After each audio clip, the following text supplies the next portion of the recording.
नमस्कार दोस्तों, कैसे हैं आप सब। आज मैं आपको कंकाल तंत्र और मानव कंकाल के बारे में बताऊंगा। दोस्तों, यह वीडियो मेरा 2 पार्ट में होगा।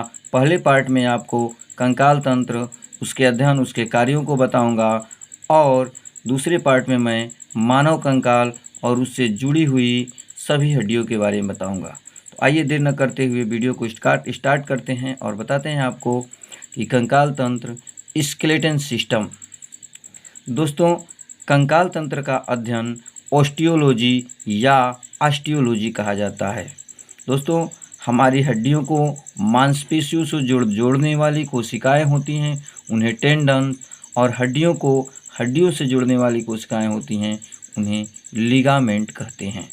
दोस्तों, कंकाल तंत्र का कार्य देखेंगे कि कंकाल तंत्र शरीर को ढांचा प्रदान करता है, हमारे शरीर को एक स्ट्रक्चर देता है, एक आकार देता है और हमारे शरीर के जितने आंतरिक अंग हैं, जो हमारे शरीर के अंदर किडनी है, लीवर है, हार्ट है और जो लंग्स हैं, इन अंगों की सुरक्षा देता है।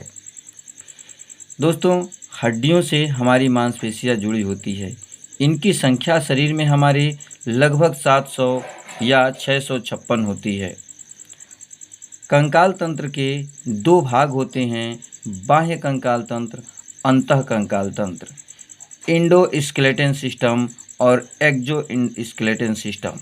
दोस्तों, देखेंगे बाह्य कंकाल तंत्र जो होता है कछुए की ऊपरी कवच, नाखून आदि में होता है और अंतः कंकाल तंत्र सरीसृप अर्थात रेंगने वाले जीव जंतुओं, स्तनधारियों आदि की हड्डियों को कहते हैं।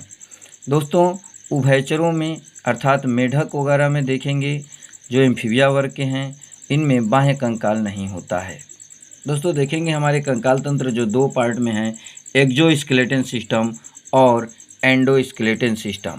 देखेंगे स्तनधारियों मैमेलिया में नाखून और कछुए की ऊपरी परत जो होती है, कवच होती है, वह बाह्य कंकाल तंत्र के अंतर्गत आती है और अंतः कंकाल तंत्र के अंतर्गत देखेंगे कि सभी स्तनधारियों, सरीसृपों, शार्क आदि में जो आंतरिक हड्डियां होती हैं वो अंतः कंकाल के अंतर्गत आती हैं। इसे इंडोस्केलेटन सिस्टम बोला जाता है और इसके भी देखेंगे दोस्तों 2 पार्ट होते हैं, एक होता है अस्थि और दूसरा होता है उपास्थि। अस्थि को बोन और उपास्थि को कार्टिलेज कहते हैं। देखेंगे हड्डियों के क्या काम हैं और जो उप हड्डियाँ हैं, कार्टिलेज है, उपास्थि है, इनके क्या कार्य हैं। देखेंगे सबसे पहले अस्थि के बारे में देखेंगे कि जो अस्थि होती है, यह जो हड्डियां होती हैं ये शरीर की सुरक्षा करती हैं, आरबीसी और डब्ल्यूबीसी का निर्माण भी करती हैं। इसके अतिरिक्त देखेंगे कैल्शियम और फास्फोरस का संग्रह करती हैं तथा हड्डियों में उपस्थित कोशिकाओं को ऑस्टियोसाइट कहते हैं।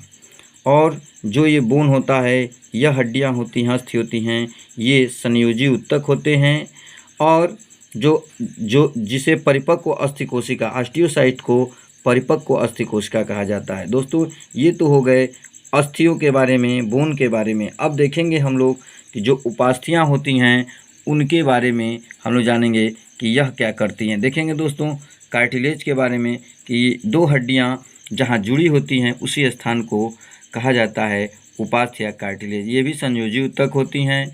ये हड्डियां हमारी कठोर होती हैं, जबकि उपास्थि जो होती है लचीली होती है और इन्हें तोड़ा जा सकता है, मोड़ा जा सकता है, तोड़ा जा सकता है। देखेंगे दोस्तों कि जो अस्थि थी यानी कि बोन थे, उन्हें ऑस्टियोसाइट उनकी कोशिकाओं को, जबकि उपास्थियों की कोशिकाओं को कॉन्ड्रियोसाइट्स कहा जाता है।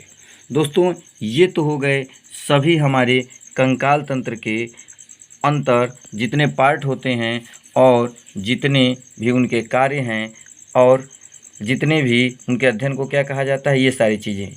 अब आपको दूसरे पार्ट में मैं बताऊंगा कि मानव कंकाल में शरीर में कितनी हड्डियां होती हैं और कितने खोपड़ी में कितने हमारे जो होती हैं अच्छे कंकाल होती हैं, कमर में कितने, पैर में कितने। दोस्तों, वीडियो उपयोगी और अच्छा लगे तो लाइक, शेयर, सब्सक्राइब करना न भूलें। तब तक के लिए धन्यवाद।